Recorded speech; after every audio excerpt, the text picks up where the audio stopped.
All right, here we go. We are starting our first ever live recording of the Speaking Nikkei Podcast. Welcome, everyone. So, as we said earlier, this is our first ever live recording of this podcast. In the past, we've always done it online, so that has its own kind of set of challenges. But this is going to be the first time doing it with a live audience with all of you. So thank you for being patient with us. And really quick, we just wanted to introduce the podcast. For some of you might not be familiar with this. This is an idea that came out of the Young Professionals Caucus of the Japanese American Citizens League.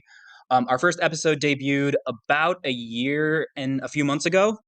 And since then, we've put out a handful of episodes with people in our community. And we're all really proud of the work that we've done in making this happen.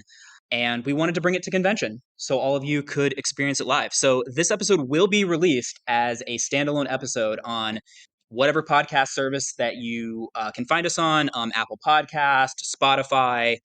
We also have a YouTube page, so check us out there.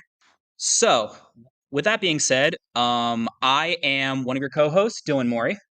And I'm Zara Espinoza, one of your other co-hosts and the most recent guest on the Speaking Nikkei Podcast. If you want to find out more about me, just look for Wonder Woman in our podcast episodes.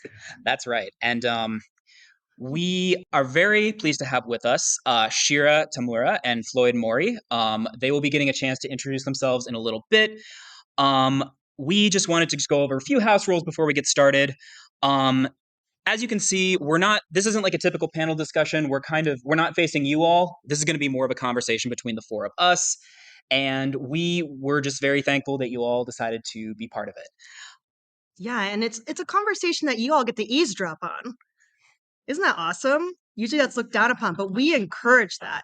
And with that said, too, we really appreciate the silence. Silence, I think, can be weaponized, but also I think it can be appreciated too. I know everyone just had a big lunch with an amazing awards luncheon, and just let your food digest. If you want to close your eyes and snooze, but actively listen, this is some good ASMR, right? But if you are vibing with something, as much as we love your hoots and hollers, keep it mid-level. Full heart, but mid-level. And feel free to give some snaps if you like something, or some light golfer's clap, or just a firm golfer's clap. We love that that feedback from the audience, because something we don't get when we're on Zoom and our podcast recording software remote. So we're just honored. This is something we're going to remember forever, that everyone is here, and it's really great having a multi-generational room from people all over the country here. So thank you. And with that, as you see on our projectors, you can see that our podcast name, or our episode today, is called Enough Is Now, Weaving Together Intergenerational Stories. And Dylan and I, being two multiracial Nikkei and two very different people, we're talking about, do we ever feel enough? And one thing, as I have gotten involved with the JACL recently, is that, I hear this verbiage of never again is now. Reparations now. That's a big, big thing in our community now, as we support other oppressed communities as well, and all of our liberation. But what about enough is now? So that's what our podcast is about. You can read the description in your beautiful programs on the Whova app, and also the paper program. So back to you, Dylan. Thanks. And in addition to the Whova app, time permitting at the end, we will have a Q&A session for all of you to get a chance to ask any questions you might have. You can, of course, wait until then and raise your hand. But if you think of them beforehand, please feel free to use the Q&A feature in the Whova app. I posted something there yesterday, so go ahead and post it there if you think of anything, and we'll be reading those questions at the end, time permitting. Yeah, and especially if you put it in that Whova app, or if I'm saying it right, I've been calling it Hoover app. But with that said, who knows? We want to have Sheera and Floyd back again on our podcast. We may keep those questions for another episode. So if they're not answered today, they may be answered in the future. Exactly. And with that being said, why don't we introduce our esteemed guest today? Mm-hmm. So, guests, Sheera, why don't you go first, and then Floyd. Why don't you give a brief introduction about yourself, your name, your pronouns, where you're located, maybe what your affiliation is to the JACL, and in line with our topic, how would you define enoughness? And we'll be getting into this topic a little bit later, but we just want to hear what you say. So, Sheera, what do you think? Sure. Thank you so much, everybody, for having me on this podcast. This is the first time that I'm guest speaking on a podcast, so this is such a great experience. But my name is Sheera Tamura. I use she, her pronouns. I'm going to get a little bit more into my background a little later, but essentially I was raised in Honolulu, Hawaii, and 4 years ago I came to Seattle, Washington to pursue my undergraduate degree in social work, and now I'm attending the University of Washington to pursue a master's in social work with a community-centered integrative practice specialization. And so I'm really happy to be here, very grateful to be here as a Japanese Chinese American. And I think for me, being enough is really just being able to feel wholly in conversations. There are times where I feel that maybe I'm not educated enough, or maybe I'm too young to understand an experience from my grandparents, or the experiences that I hear within the JACL community. And so I think it's really going over that sense of imposter syndrome and understanding that I am okay here, and that I do have a space to learn, I have a space to listen, and I have a space to grow for all of my identities. And so I think that to me is what it means to feel enough. Thank you. Sure. My name is Floyd Mori, and I am a Nisei, born and raised in Utah on a farm. So I'm kind of a country hick. Grew up in Salt Lake County, but where there were a number of Japanese farmers. Uh, Grew up where there were very few Japanese that I went to school with. Isolated, very few minorities in Salt Lake at that time. And so, my upbringing was maybe different than Hawaii or some of the other places that Japanese are from. I did not experience the camp experience because our family lived there in Utah. My dad immigrated about 1910 to Utah and raised a family of 8 siblings. And so we have a big family. I have an older sister who's 101 and still very healthy, very, very lucent. And then there's me. Uh, I am of that age now where I'm beginning to forget things. But, you think about, well, just a little bit on JCL. I've been active in JCL since I was a kid because my older brothers and sisters, we had very active JCL chapters in Utah. Uh, And I did spend a little bit of my teenage years in Los Angeles. My first year of school was at USC. Uh, I did a Mormon mission to Hawaii, which kind of opened my eyes a lot more about race. And then I decided to go back to BYU, where I graduated in economics and later became a teacher of economics in a college in Northern California. After which I did some politics. I was actually the mayor of Pleasanton, California. I was an assemblyman for the state of California, which developed for me a lot of relationships that I took into my business for the next 20 years, which was international business with Japan. And I spent a couple decades in Washington, D.C., uh, working for the JCL, as well as another a nonprofit called the Asian Pacific American Institute for Congressional Studies. So I've had a very different kind of a background, uh, but I appreciate being here to. Yeah, and that's why we all are here, because we're all different, right? I mean, that's what the American dream, and I'm putting up my quotes here, is made of, is like celebrating our differences and our the other D word, diversity. As someone who works in HR and diversity, equity, inclusion, I love and hate that word. And with that, Floyd, I bring that up because though yes, we are the Young Professionals organization. You were once a young professional, and Sheera, you are as well, and so are Dylan and I. And I'm just really grateful that this is a demonstration of 3 generations coming together across like anywhere in our early 20s to our early 80s to have a conversation together. And what I hope, and this is what the YPC, the Young Professionals Caucus, was built on, is not just building bridges, because I don't want all that responsibility. I don't know about, especially here in the audience, as community members of the JCL, you just feel like everything's so heavy, especially this past, well, 2020 part 3 we're in, couple of years. And whenever someone tells me like, "Oh, Zara, we love having you here as a new youth. Like, this is your responsibility." Like, Absolutely, but it's not all on me. Again, enough is now. I'm tired of hearing the ageism that goes on, and a lot of it comes from ourselves. I always say, like, oh, I'm old for a lot of the young professionals, but something I learned from Queer Eye's Jonathan Van Ness, who's also a Chicagoan, Illinois Midwesterner, is that aging is a privilege. And Floyd, I want to be you when I grow up. And Sheera, I remember when I was like you. And so it's one of those things. And Dylan, even though you and I are closer in age, like, I never knew I could be friends with someone like that. So I really hope that everybody who's listening, whether you're in a JACL chapter or not, can use this as a tool and a demonstration of that these kind of conversations are possible. I don't care how old you are. I don't care how young you are. I don't care how poor, how fat, how, if you're hard at hearing, if you come from this and that, if you have incarceration background or not, or even if you have years of it. We all can make a difference and we all are enough. But Dylan, I'm talking enough.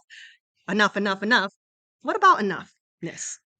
Yeah. So all of you, like having heard you talk, have all hit on a lot of topics that really resonate with me. And to talk a little bit about like the Speaking Nikkei podcast and why we in the YPC decided that is just, I'm still a fairly young person and navigating adulthood has been very challenging. Like the responsibilities of having a job, paying your bills, responsibilities of like taking care of family, maintaining relationships, all this stuff that is necessary to live like a fulfilling life. And it's not easy, especially now.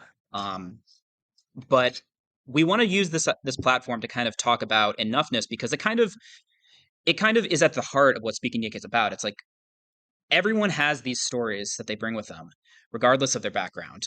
And those stories can sometimes go unheard, or maybe you do it to yourself. You think that maybe you don't know enough about a certain topic. So that leads us into my first question for Floyd and Sheera, and whichever you wants to take this. Has the feeling of not being enough ever impacted the way you view yourself?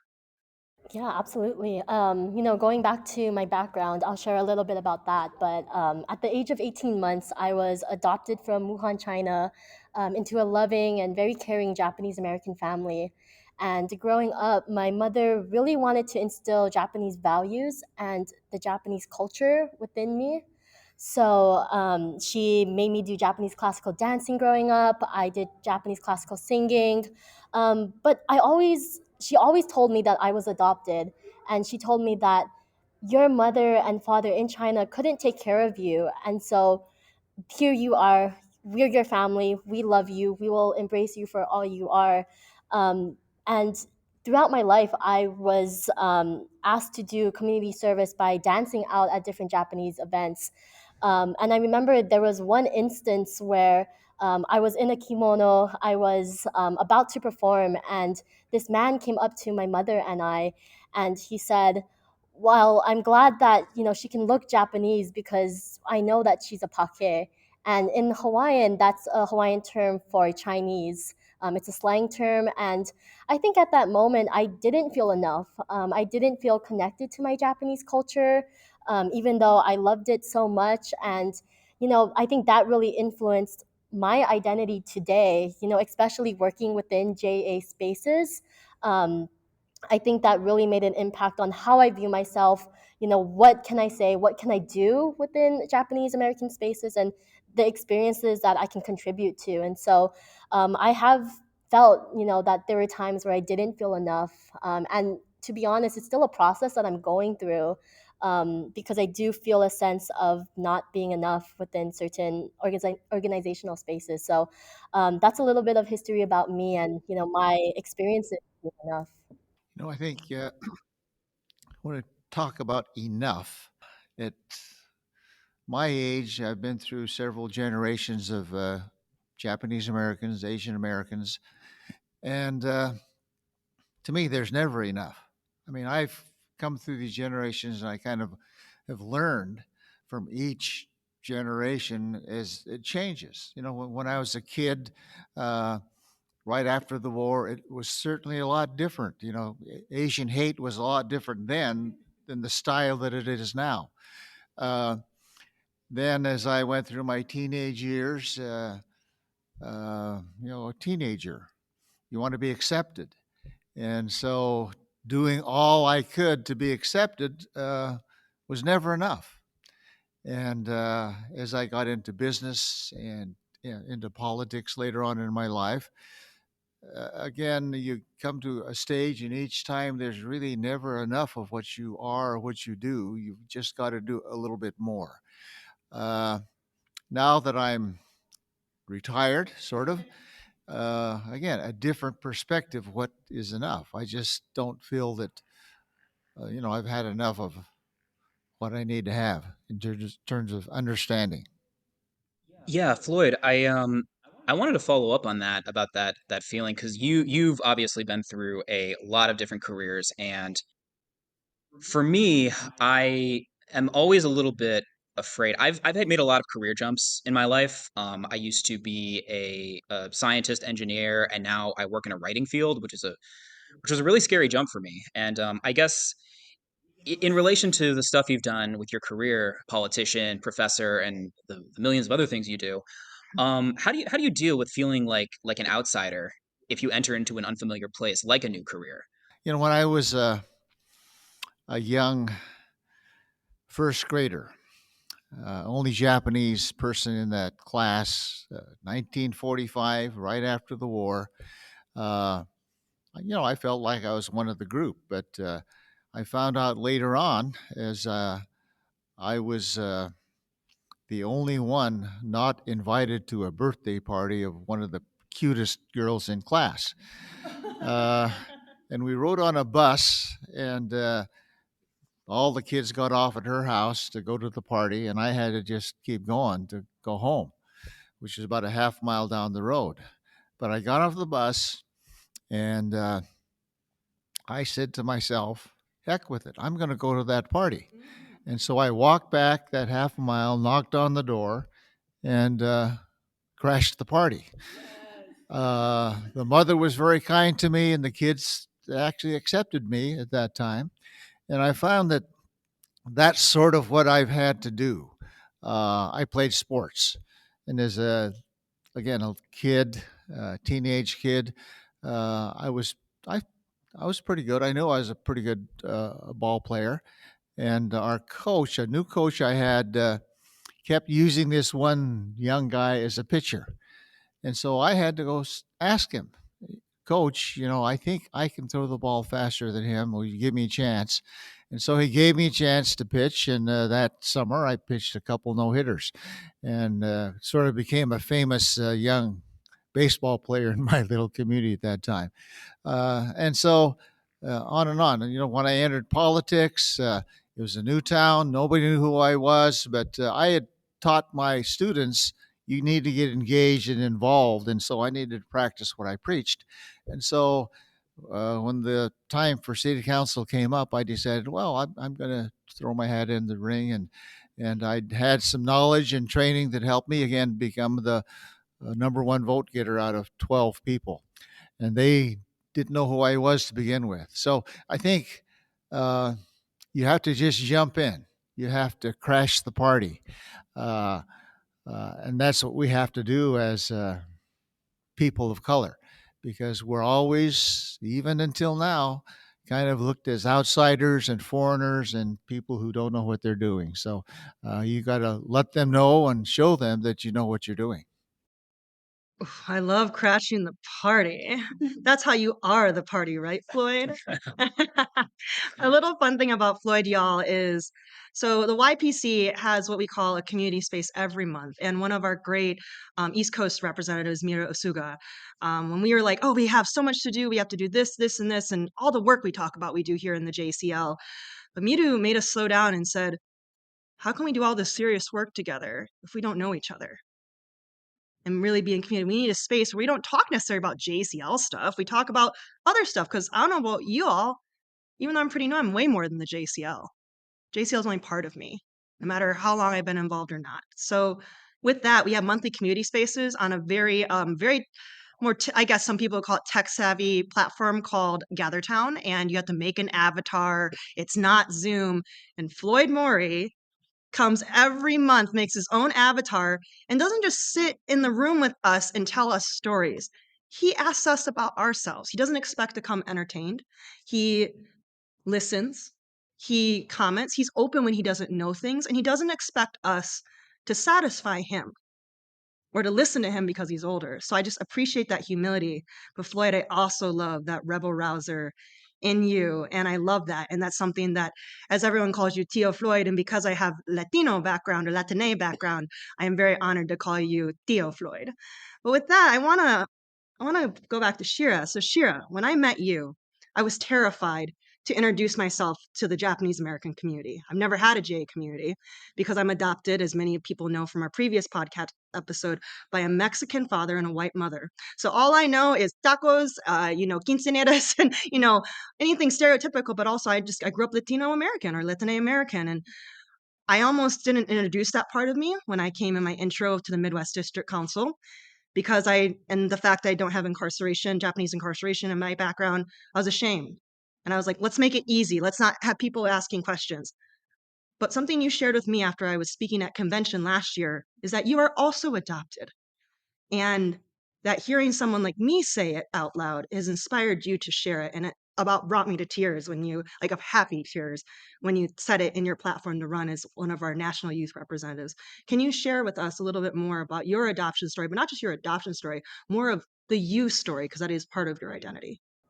Yeah, absolutely. I think one thing that I've experienced right before the pandemic, actually, in relation to enoughness, was I decided to apply for the 2019 Kakehashi program that's sponsored by the JCL and some other organizations as well. And at that time, the application requirements changed so that only students of Japanese American descent could apply.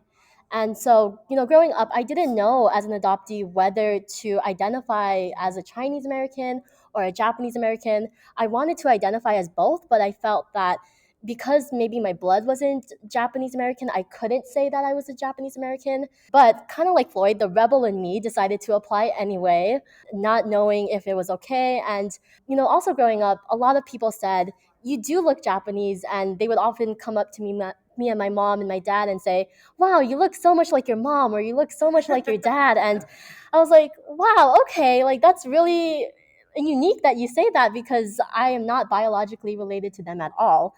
But anyway, when I was on that trip, there was an opening session where the guest presenter was talking about the difference of being Nikkei and Nikkei Jin. And so, according to that presenter, being a Nikkei Jin means that your blood is Japanese, that you're biologically Japanese. And being a Nikkei means that you affiliate yourself within Japanese culture. And so I really questioned that session because I do feel like I belong in Japanese American spaces. And I do feel like I can identify as a Japanese American, no matter if I came from China or not. And so in front of all of the participants, I think there were about 100 plus participants, some of them being in this room today, I asked the question, I am adopted, and I was adopted into a Japanese American family. I grew up learning the arts. I went to Japanese school. I did taiko, I did dancing, I did singing. Can I call myself a Nikkei Jin?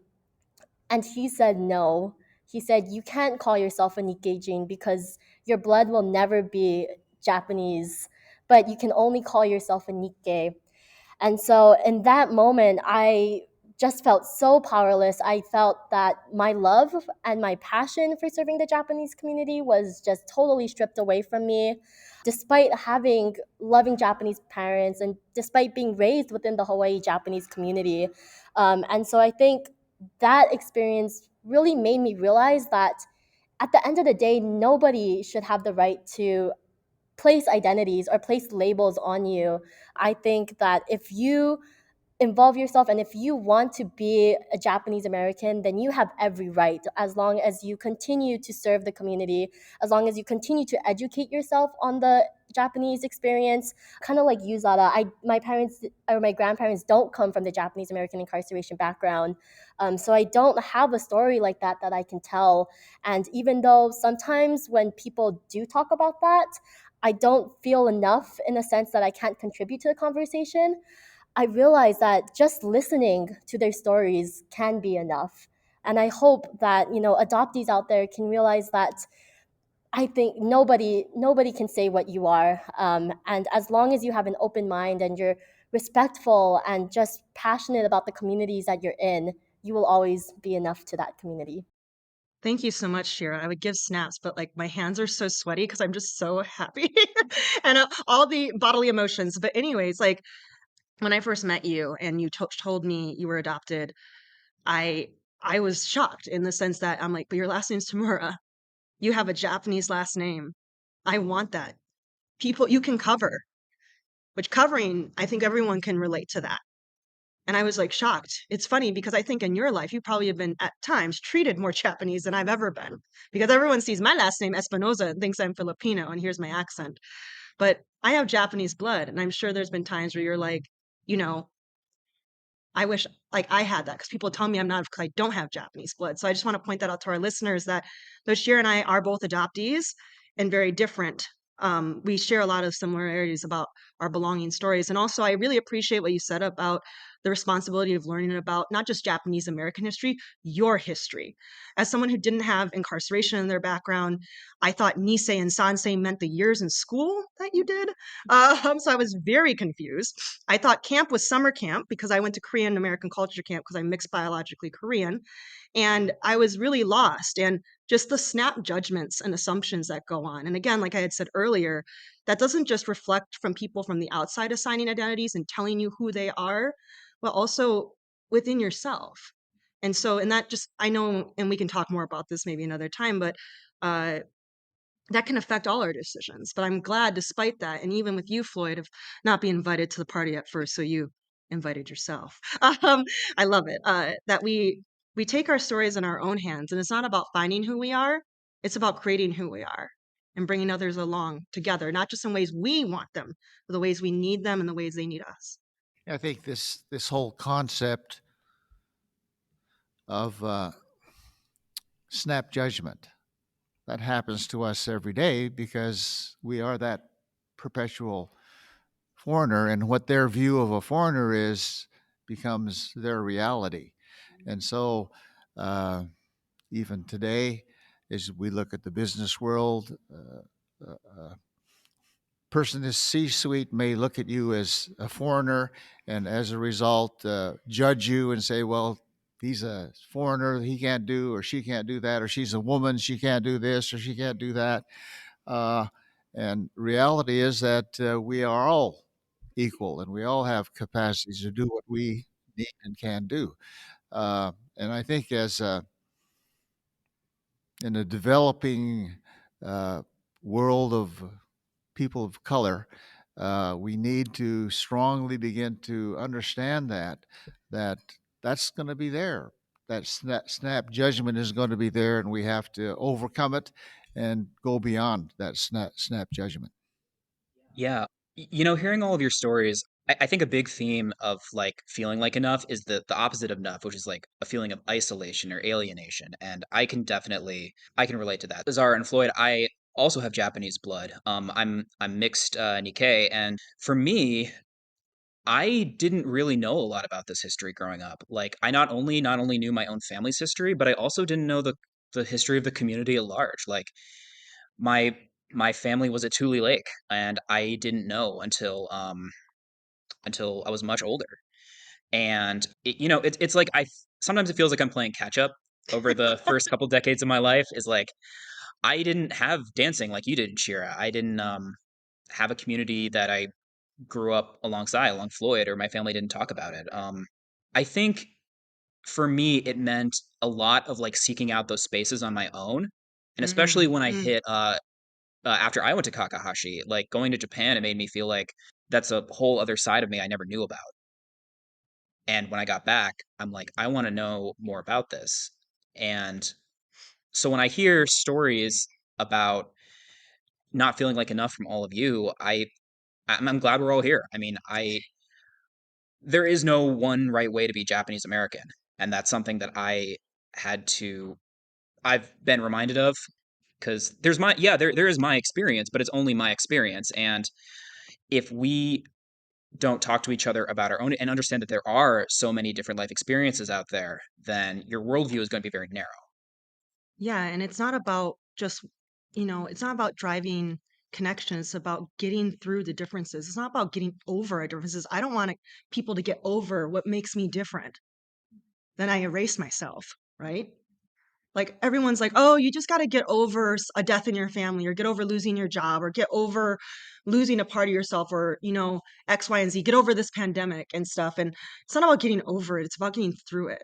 And I'm just so proud that you three are people that I'm not just getting through things with, but I'm, as my friend Latanya Wilkins, who's this amazing queer Black coach, career coach and life coach, and also she's just amazing. Anyways, she always says it's about meandering and finding people that will meander in the muck with you.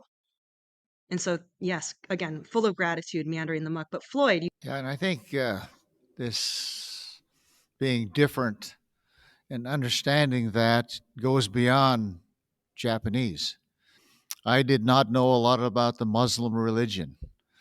And as a result of developing a relationship with some Muslim groups in Washington, D.C., I became more appreciative and understanding of who and what they were. Jewish, Vietnamese, outside of our community. When I was a state assemblyman in 1975, that's a long time ago, that was the year of the fall of Saigon. And we had Vietnamese refugees come and live in California. And they were housed in a plot of land in Southern California by Camp Pendleton. And we think of California as a nice, wonderful place, but that is a desert. And they were, there was nobody to welcome them there. I was an Asian American, so I took it upon myself to go down there and welcome them to the state. And what really made me appreciate them was these tents lined up, row after row, in the desert. And reminded me of the photographs I'd seen about camp. And I think we need to look at, the similarities, the experiences that others have had and that we have had that are very similar to the heart, similar to the mind. And we can't evaluate people just because of what they look like or where they're from or what kind of clothes they're wearing. People are people, and we need to appreciate that. And it sure made me appreciate the Vietnamese community. Just want to give a reminder to the audience that if you do have any questions, like please use the Huba app to ask them if you think of them during this time. But I want to kind of go back to Floyd. You mentioned this. It's like it seems like a lot of your work has been like building relationships with others, and I think in any space that community space that any of us are part of, it's a big part of what makes them worthwhile. Like for me, convention is kind of like that, like getting to see people who I haven't seen in a while, meeting new people or who are never met lovely, before. or met over a computer screen. So I was just wondering, and I'll extend this to anyone on the panel, if there's been any relationships that have maybe even someone you that wasn't like you, maybe they didn't look like you. What's an example of kind of going from that like initial relationship to something deeper, a relationship that's not necessarily like transactional, like I'll do this for you if you do this for me, or we're just trying to like do business. It's like do you have any examples of like going beneath the surface and like building those relationships deeper than that? Yeah, and how it can transform things as well. Yeah, I think of a relationship I developed with a Catholic priest who happens to be a Vietnamese Catholic priest. When the Vietnamese in the Gulf Coast were affected by Katrina, they needed help. They had no national organization. They had nothing. And so JACL, I happened to be the national director at that time. We went down and got acquainted with the community, and their sort of leader was a Catholic priest, Father Vienne. And, he really is, I mean, he's different too. He just wants to help. He tells of the experience of him as a boat refugee from Vietnam coming to the Philippines, and the Filipinos treated them like human beings. And so, after his duty there in New Orleans, he has to be transferred to the Philippines, where he is now in one of the most poorest places of the Philippines, to help them lift themselves up and sort of pay back the good that they did to him. But here is a relationship that I developed with a person that is not of my religion, not of my ethnic background. I mean, there's a lot of differences between he and I, but we are now very close friends. Yeah, I think for me, I it took me a while and I'm still going through this process, but I think I've been trying to develop a relationship within myself. And so I talked a little bit about what it felt like to be enough within the Japanese American space, but there were also a few times where I didn't feel enough within the Chinese American space. And Zara, I don't know if you've experienced this as an adoptee, but because I was raised predominantly within the Japanese community, I don't necessarily feel a connection to my Chinese identity. If anything, I feel more connected to Japanese culture than I do my Chinese identity. I think growing up, the only Chinese connection that I may have had was going to a Lunar New Year festival once or twice a year, or going with my family to Chinatown to get some dim sum. And so I think this past year within my social work education, I had the wonderful opportunity to serve a service agency called Asian Counseling and Referral Service. And my job within that space was to teach ELL, high school, and immigrant Chinese students job professional skills and civic engagement tools. And so that was really the first time in about 21 years of my life that I've connected to my Chinese culture. And so I think as an adoptee, there are many ways to not feel enough, even in your own biological culture. And so developing that relationship to myself made me realize that I have to step back and I have to really think about, why am I in these spaces? What are my intentions? I don't want to just be going around to different cultures and taking up space when I don't know anything. I think I need to be in a space where I can contribute, but I can also listen, and where I can educate myself on the experiences and the lessons that are taught within different cultural norms. And so I think that's a difference between transformational and transactional relationship building. And within the Japanese American Citizens League, I've asked myself, why am I serving as the JCL's national youth representative, especially as a Chinese American adoptee? But I think it's made me realize that I want the JCL to be open to having more people like me who might not be biologically Japanese, or who might not be a Nikkei gene. Like that presenter said at Kakehashi, I want them to know that it's okay if you don't have a history, as long as you contribute in a way that you feel is comfortable and you are passionate about the things that you want to contribute within the community. Amen. And oh, again, sweaty hands can't snap. But thank you, both, for sharing that. And like what you said about taking up space, especially as marginalized folks, my whole life, especially as a femme and a queer person, I was told not to take up space. Like, especially as a femme Asian presenting person, though, psychologically Latino, or Latina, I always was told that. And I love how you were talking about, Sheera, the why. And I love, Floyd, that your story reflected the time it takes and the energy.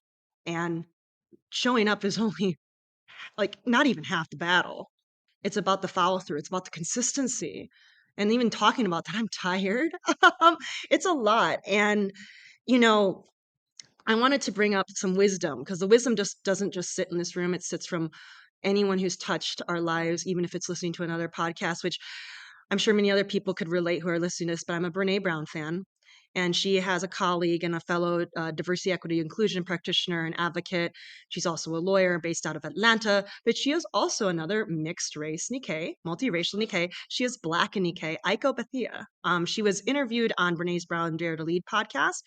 And she talks about, and I'm going to borrow her quotes, but I'm going to insert something that's maybe a little bit more applicable to our community in the JCL. She says diversity, equity, inclusion, and belonging work, but I want to change it to people and community work, because ultimately that's what DEIB or DNI or all the other alphabet soups, kind of like my beautiful LGBTQ alphabet, really is. It's people work. I'm tired of people saying like, oh, I'm going to do diversity work, or I'm going to be, doing inclusion work. Those words mean so much.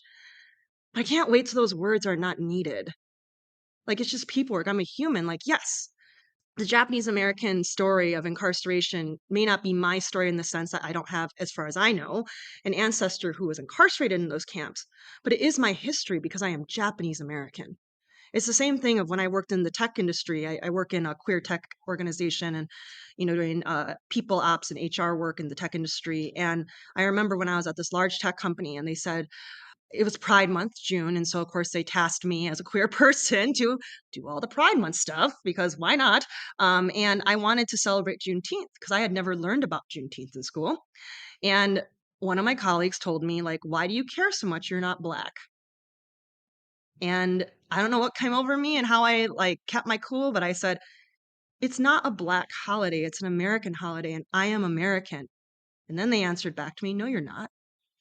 Aren't you like Japanese and Korean, like Mexican? And I'm like, ooh, need to walk away. And I'm just like, I'm everything all rolled into one.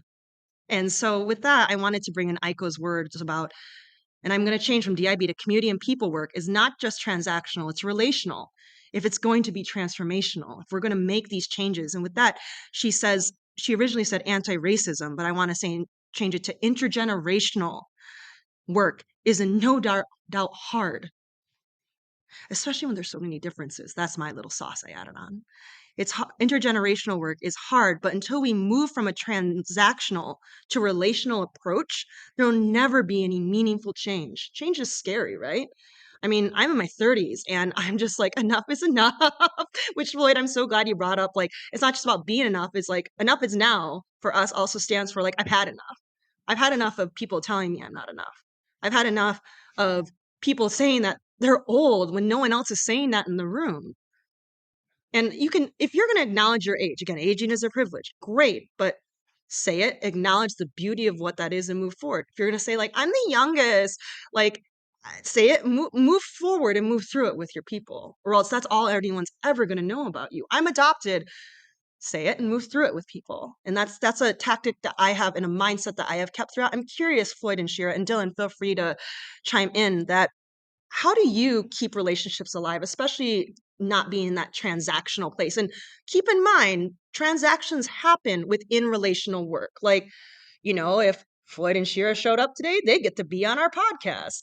Yay, but there's deeper stuff than that. You can't stop at the transactional work. So I'm just curious, like, how do you keep these relationships alive? If you could share some examples, whether it's the story or a mindset like I just shared, or a tactic that you use to help, forge and bond these relationships, whether it's brand new, whether it's not been a while, whether it's in a place that you've never been before, or things that you can't relate to. I would love to hear more. I think that at my age, I've dealt with young people all my life because young people get older, and they're the ones that kind of maintain that relationship. I taught college.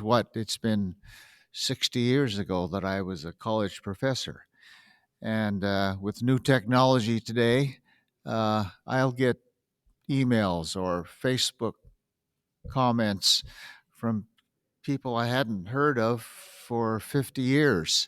And I think technology has enabled us to make that contact. But for me, it's not so much me contacting them. I've really had the blessing of being associated with some very wonderful young people. And that's why I keep That's why I tune into the young professionals conversation. But the communication has been to me, and I've been very grateful for that. So, learning from that, I do try to maintain contact with friends. I am this year the chairman of the 65th reunion for the Jordan High School graduating class of 57. So we keep in touch. And I think that's very important in life is to remember those who help make your life and be part of your life. And that's been rewarding to me. Yeah, as a young person who's still in the process of learning things, I think one way that I really try to keep relationships alive is to think of a next step. And so, for example, when I hear the Japanese American incarceration experience from an older member within this organization, I really try to honor and really respect and deeply listen to their stories. But I think as the youth of this organization, I think it's our job now to really say what can we do now to progress, not only to not only honor the story but to make sure that this doesn't happen again to any other community. And so that's why with organizations like Sudo for Solidarity, we're able to help other organizations and other marginalized and oppressed communities in a way that maybe the older generation couldn't. And so I think that's one way of honoring and respecting the resiliency and perseverance and just memories of that story. Sheera, I want to you brought up this point at the last question, but you said something about you're always asking yourself why you show up to places, why you're running for NYSC national board. And that's something that I too have like really thought about after being more involved in this space because there's no shortage in the world of things to be mad about. There's no shortage of injustices that we're constantly reminded of on a daily basis. Floyd, you mentioned like how communication is important. Well, I've been living the last almost 3 years is exclusively through my phone, and it's tiring. It's really like I'm glad I'm in the fight, but at the same time, it feels like there's always more work to be done. So to that, something that I've thought about is like, what were to happen if the JACL ceased to exist tomorrow? Like, what if it just was completely abolished and we all didn't have our titles as chapter president or delegate or anything? Would we still show up for each other and like be in community with each other? And for me, I always want that answer to be yes. Yeah, I definitely hope so. And I see now with younger leaders within not only JA spaces but other API spaces that it is our job to come together and to really advocate on behalf of these communities, whether that's within smaller organizations, within bigger organizations like the JCL.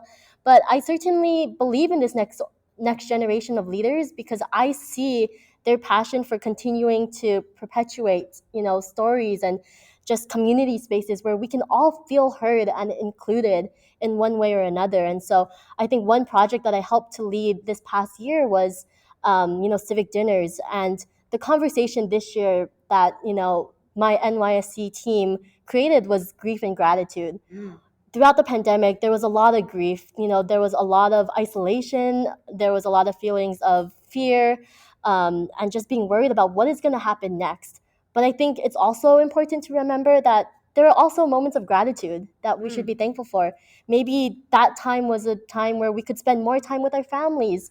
The digital storytelling winners told me today that they got to spend more time with their grandpa and that they were able to learn about his experience through the pandemic. And so I think there are so many different ways that we can come together and we can really contribute to community spaces, but also to our own stories and our own visions. And so I certainly hope that we can all, find that space where we feel included, we feel enough, and where our voices can be heard, but where we can also listen.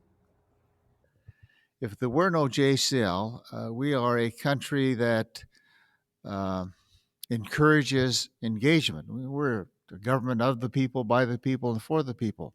And that, I think, should go through all of our activities, whether it be the PTA or whether it be in our church. Uh, we need to be engaged.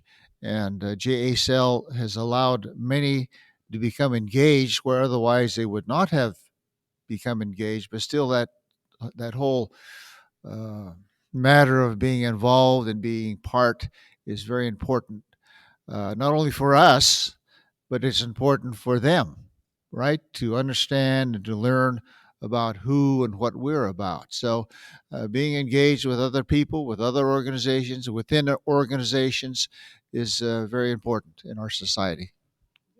When I came into the JCL and I was really excited to get involved with the YPC, when I heard the word bridge, I was like, oh, my back's tired. But I believe we all need to be bridges and building little bridges, because if you look at what a bridge is, it's made up of a bunch of little different structures to support one bigger structure. So I want to encourage people, whether the JCL exists or not, it's not a you versus them. I want to bring some like abolitionist thinking in here. It's not just you versus them or them versus us. That is white supremacy at its finest. It's not a zero-sum game. It's not like, oh, just because I have to go to this, you have to suffer too. Like that's, again, us being a part of our own oppression and others. And that's something that I know the JCL was built on not doing. So I want to keep that reminder. It's not that divide. It's that connection. It's not about them and us versus them. It's about us. It's about us, not just in the sense of who's good and evil. Like I want to, especially as a queer person, I want to encourage everyone, no matter how you identify, to break these binaries and just thrive in your spectrum, whether it's a rainbow, whether it's a little grayscale, or just any other color you like. Like that's something that I'm really proud that your stories both integrate. As we close up and get ready for potentially an audience Q&A, I would love to ask our last question, and feel free to gather your thoughts on this. Has your answer about enoughness, what enoughness means, changed the start of this conversation? After having this conversation, has it changed? I think as we discuss issues such as this, we hopefully move one step closer to better understanding. And I think having this conversation with you folks today helps me move along in my life. And uh, hopefully, there's never going to be enough of this kind of conversation to help enlighten ourselves as well as those around us. So, thank you. I think it made me realize that I am enough. Even if I don't have Japanese blood, I get to meet people like Zara, who I connected to on such a deep level. As we said at the beginning of this podcast, she has a Japanese American identity that I want, and I have a piece of something that she wants as well. And so I think that's something that really bridged us together. And it made me realize that within leadership space, especially, people expect you to know so much right away. They expect you to give an answer right away. But even if you don't have an answer at that time, you are still enough, because you can learn and you can grow throughout the process of researching and educating yourself and your community. And during that process, you are enough and you will become enough no matter what. And so I think nobody really has the right to say if you're enough, and no one has the right to put labels or to place identities on you, because at the end of the day, you are enough for who you are, and you were granted a space because you are enough. I love that from both of you. And Floyd, where you said it helps you like move along. Like we can't stop moving. We got to rest. Rest is radical, but rest doesn't mean you stop. You pause, I believe. Stopping is all right, however you want to interpret it. But I love how you talk about keep moving, however you can, even if it's just breathing. Breathing is movement. And Sheera, I love how you talked about a place of abundance. You may have something I want, and I may have something you want, but that doesn't make it a me versus you. It's about us. And look at it. And all I did, y'all, was introduce myself and talk about me. But it's not just about me. I need to make space for others. Because if I just kept talking and telling my story and inserting my importance, even if I was not cognizant about it, I never would have got to hear Sheera's story. So I want to encourage our listeners not just to be actively listening to us, but to practice that active listening, that follow-up, that follow-through, and that movement, that place from abundance and not scarcity. All right. Well, we are coming up on, I think, the end of the discussion section. So could we just get one more round of applause for our speakers? And I want to remind the audience that if you have more questions, sorry we didn't get to a live Q&A. We want to be respectful and give you guys give you all your breaks and such. Please submit questions on the Whova app, or feel free to connect with us. Dylan and I I'm happy to share my business card, but we also can be reached at ypc@jacl.org, as well as social media and also the Hoover app. I think it's going to probably still be going. But Sheera and Floyd, how can our listeners connect with you deeper or follow what you're doing, or if there's anything you would like to plug at the end very quickly? Yeah, thank you, Zara and Dylan, for this opportunity. To connect with me, I do not have a business card yet. To be honest, I am not in that realm of being a young professional, so I don't have a business card. But you can connect with me at stamura, Tamura, at jacl.org. Or you can connect with me on LinkedIn. My LinkedIn is Sheera Tamura. And hopefully, I just want to plug the NYSC as well. So you can follow us at the JCL NYSC on Instagram. What does NYSC mean, Sheera? NYSC means National Youth Student Council.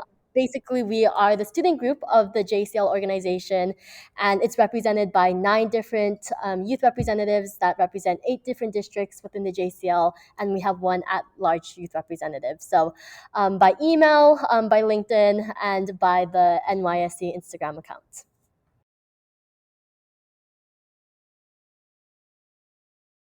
Sure.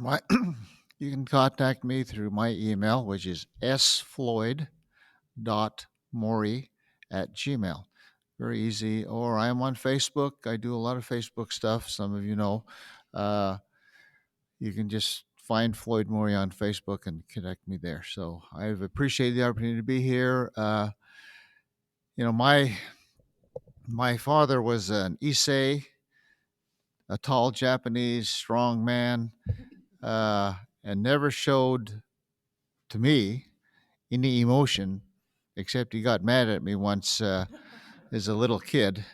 So all that emotion that he didn't show, I show. So I apologize for my, what can I say, desayness of showing emotion.